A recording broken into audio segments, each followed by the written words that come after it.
You said the brown nosing was done? I thought that's what we said. We were done brown nosing. Is that what I was doing? Yeah, absolutely. Oh, okay. Sorry Don't about don't play dumb. Today on the podcast, we have a very special guest, Marissa Arnold. Marissa is a mom, a badass woman, highly respected in the real estate industry, really just inspiring to anybody. So today we'll talk with her about her leadership role, her fears, her routines, how inspiring she can be for you and to herself, and what she's accomplished so far and what is to come. Hi, everyone. It's Audrey, your local real estate agent in the Hearst area. And Remi, Desbiens, your local real estate agent in the Caps Casing area. It's been a while, but we're happy to welcome you back to Two Realtors, One Mic. Marissa, welcome. Thank you. Marissa Arnold is our broker of record in our Sudbury office, our head office, and we're very, very happy to have you join us today. I am so excited to be here with you guys on Snake Lake. It's such a beautiful day. It is a beautiful day. Not too sunny, not too warm. Yeah, we actually have our coworker, Leanne Tange, that's sitting behind us. She's waving at us right now. She's gracious enough to provide us this beautiful cottage behind, actually in front of us, behind you guys, I guess, when you're watching this, to host this event for us. So a really perfect day to be actually on the dock and having Marissa join our podcast today. So today with Marissa, we'll be talking about real estate, but we want to know what is something people don't know about you before we get into all the real estate. What is talk. something people don't know about me? I would say I love food. Food is one of my reasons for living. It's, I can't wait to try new food. I love to cook. It's one of the reasons I travel. I just love food. What's your favorite thing to cook? Homemade pasta. Ooh, yeah. Yeah. I'm going to have to remember that. It's become a thing. My son and I, it's a whole process. We get super into it. It's a whole afternoon. We love it. That's precious. Yeah. Yeah. If ever I come over to your house there, you're going to have to cook me some mean pasta, that's for sure. Deal. Done. So Marissa, your original background is more in pharmaceuticals? Yeah, that's how I got my start. So I actually, funny enough, have a biology degree, which makes sense because I'm a real estate broker.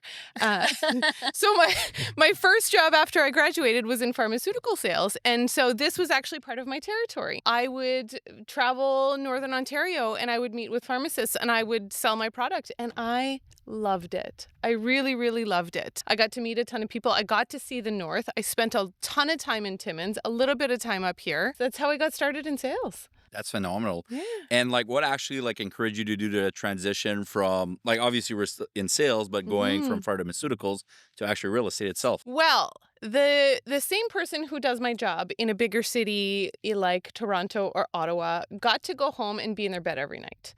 Because Northern Ontario is so spaced out, I was often living in hotel rooms. I was generally home on weekends and a couple other days out of the month. And so when it came time to start to settle down and when my husband and I started thinking about having a family, something had to give. And so real estate was just a natural transition because I loved sales. My family is in new home development and new home construction.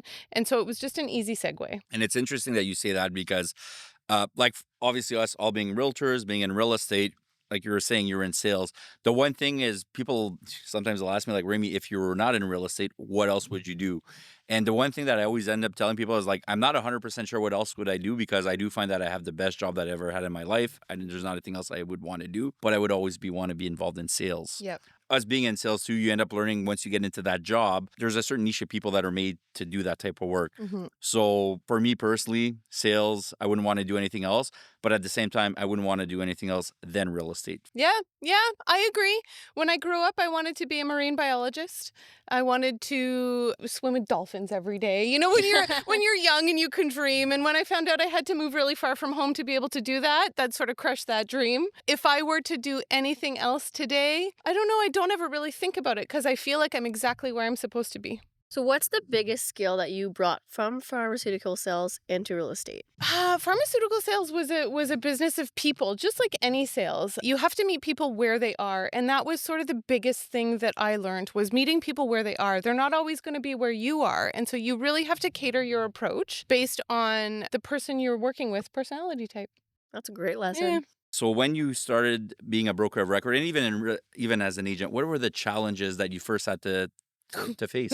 Well, I started as an agent when I was 24 years old. And I started as an agent as a young woman. And at that time, which was not that long ago, okay? At that time, it was still a really male-dominated industry. And so because I was young and because I was a woman, it was really difficult to be taken seriously by a lot of people. So I would say the biggest challenge was to be taken seriously by members of the public and by members of the realtor community. That was really an uphill battle that took multiple years. Yeah. For me personally, since you've been my boss, and again, I'm not trying to be a suck up here or anything, but Yeah, you are. I know it's gonna sound like being a suck up. No, but it's just to say because she's talking about like she got into an industry, it was male dominated and everything. I wouldn't want to have any other boss, to be honest. Well, thanks. Once I actually joined the firm, I always had Mhm. questions about, okay, well, am I going to have at least the same amount of support that I had before? Yeah. What are the resources? I had a feeling the resources were going to be good, but everything has been over the top for me personally. And, talking with other people in real estate, other companies and all that, Yeah. I think you're just at the top of the game. And I have no Thanks. problem saying that. Here we are today filming this podcast. I have no problem saying it.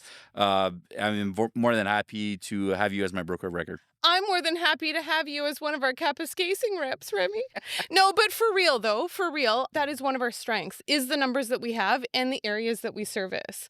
Look at all of the connections that you have both been able to make and deepen over the last few years, and look at what it's done for your business.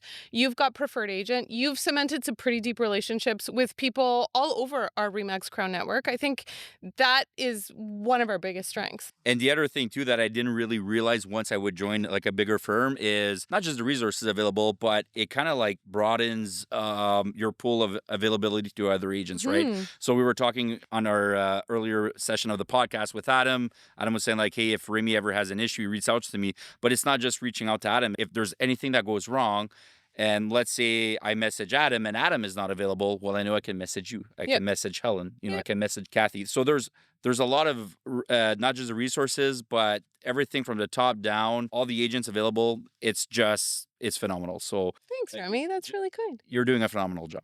Thank you. Yeah. How am I supposed to follow that? Your turn.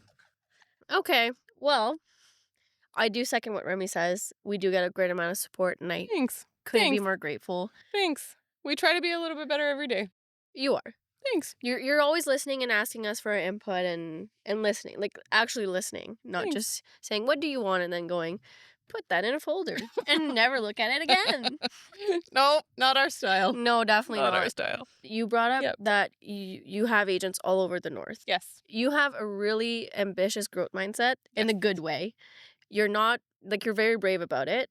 Thanks. Where do you think that comes from and the strength to have that growth mindset? Honestly, I think I have something to prove. There were a lot of people who told me no in my life, and there were a lot of people who judged me and said that I wouldn't be able to do it. Part of the reason, not the entire reason, but part of the reason that I work so hard and I push so hard is, can I swear? Yeah. Is to 100%. it's the ultimate fuck you. Absolutely. When you tell me I can't do something, I'm going to do it twice and I'm going to do it better. That's badass and fuck yeah. Yeah, that's being a boss. Absolutely. Coming from, I'm a young woman starting out, and I look at you and it's really inspiring Thanks. because you are young and you are making history. Oh, Honestly. jeez. I do think you are. I do think that we're going to look back in 20 years and you'll be someone that every young agent looks Oh, up to. jeez. Well, thanks. I appreciate that. I hope that's the case, but we'll see. You're like a grown 50-year-old man in a woman's body because you're not afraid and you're going to say what you have to say and you have the Oh. courage that they have. Yeah, Even with the past that you had with being a young woman in real estate. yeah. So Hey, what we're saying is all true, but I think we've done enough brown nosing now. Yeah, okay, let's stop. it's making me uncomfortable. Let's move on. Yeah. What's one moment that you had where you had to push past self-doubt? When I decided to buy the brokerage, when I decided to take over operations in 2022, I was scared shitless. I wasn't sure if I'd be able to do it. I wasn't sure I was making the right decision. I knew that was the goal. I knew it's what I've always wanted for myself. But man, it's scary. When you're 30 something and you've got almost 100 agents at that time, who many had been in the business way longer than me, many had been at that brokerage since the brokerage opened in 1989, for me to stand up in front of them and say, hey guys, I've been with you for a few years, but hey, I'm your new broker. Like, That's scary. Am I doing the right thing? Can I do it? Will these agents respect me? Will they listen to me? Like, man, freaky. For us, once we know you as a person, we can totally see why Kathy also decided to sell the business to you, because I'm sure she Mm, would have had different opportunities to sell to different people. she did. Yep. And at the end of the day, she decided to go in the direction to She have did. you as the next broker of record. Yeah. Yeah, obviously we know you a little bit more personally. Yep. But once people do get to know you, it's not hard to see why that decision was chosen by Kathy. I Thought thought we you were said the done brown nosing yeah. was done. I thought that's what we said. We were done brown nosing. Is that what I was doing? Yeah, absolutely. Oh, okay. Sorry Don't about try to, don't play dumb. So after you bought the brokerage in Yes. 2022, you Yes. made the decision to acquire 2 more offices, our office in Timmins Yep. and one in North Bay. Yep. How did you recognize the opportunity and went for it, and why? Very early on in my transition into ownership, Remax Canada asked me to put a business plan together for them because they wanted to see what my plan was for the brokerage before they even approved me as a new owner. And part of the plan that I put together has always and will always be growth in the north. Remax has done okay in the north, but I believe that there's huge growth potential for Remax Canada and for our agents, and to build this really cool network of agents who refer back and forth. Even prior to 2022, when I was putting this business plan together, growth in the north has always been at the forefront of the vision. And so when the opportunity came up to expand into Timmins, it was a no-brainer. When I found out that expanding into Timmins also included expanding into the rest of Northern Ontario, it was just a bonus. It has not been without its tribulations, but I think we've worked through them. I think we continue to work through them, and we're in a really great position now. And as you're talking about like expanding into the north, even for us, like myself being in Casing, Audrey being in Hearst, and having other local agents, have like that larger team in Northern Ontario Yeah. on a weekly basis. I get a text from somebody, Sudbury, North Bay, even our coworkers, even before joining your firm in Timmins, like we're just constantly texting each other. Like, Yep. I have a lead. You want to work it? Sure. More than happy. Yep. Expanding into our region as a team. Not only that, it did modernize the real estate in our respective areas. Mhm. Having that input from Sudbury and then North Bay after the fact, where it's Mhm. very different markets, more modernized, really, really pushed, especially me and Remi, I would say, it Yeah. pushed us to be more modern in what we bring Yeah. to the Yeah. north. Yeah. The other thing that's been interesting too is like, being in Casing, Hearst, little smaller markets, obviously than North Bay and Sudbury, and having our weekly team meetings Mhm. is kind of seeing like how does real estate work in a bigger industry like Sudbury, and how does it work more into a smaller market like Casing and Hearst, right? In general, everything is the same, but there's like certain niche things that might be a little bit different pertaining to the market that you're in. So that's what's nice now, is that we're actually able to, like for me and Audrey, be a part of those meetings and kind of see like, okay, this is kind of how it works into a Yeah. bigger city. Yeah. Yeah. And the smart agents are joining those meetings and taking every opportunity that they can to get to know everybody else in their network. Because the more people you know, the more connections you make, the more referrals you get. Now we're talking about all the things you do at work. People must be like, wow, you're so busy.